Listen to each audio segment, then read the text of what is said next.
So I designed these 3D stamps for making trays, and I thought I would show you guys how they work. First off, I smooth out the slab and I get it ready by using a little bit of cornstarch. This prevents the cutter from sticking. And then I'm just looking so it doesn't feel tacky. I'm going to make sure that the cutter kind of fits the workspace that I've got primed and set up and ready to go. I'm also going to add some cornstarch to the mold and the cutter itself, and I tried to clean it off a little bit there so I wasn't using too much cornstarch. I get it placed and I firmly push down, and then I use a rolling pin to kind of tap it into place. I found that tapping it works a little bit better than just rolling it, so I'm going to go all the way around where all that detail is, and then I do roll it as well.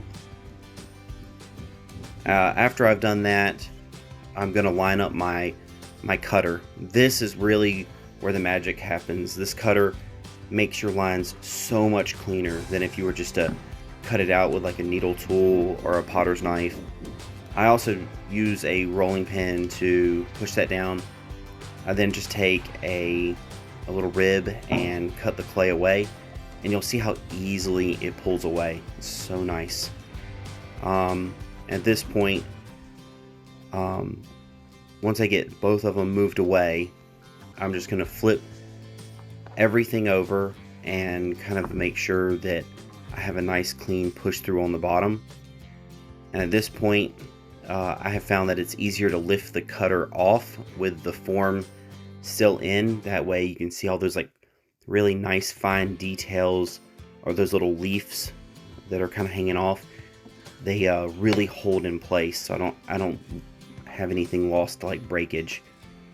And then you'll notice how easily it just kind of pulls right off, and that's because I used that cornstarch and I made sure that nothing was really tacky or sticky.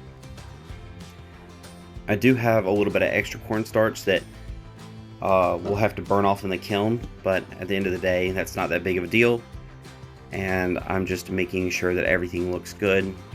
You can see how nice the detail came out, and then you can also see how much cornstarch I used.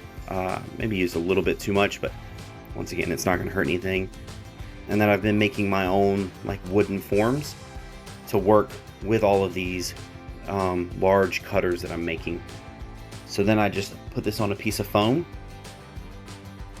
and I get my wooden form out, and then it is just as easy as lining it up and pushing it down. And then that's it. Once I push it down, I lift everything up and check it, and you can see how nice that looks. You get that perfect angle with everything kind of blooming up, and then all I need to do is clean up my edges, and that is it.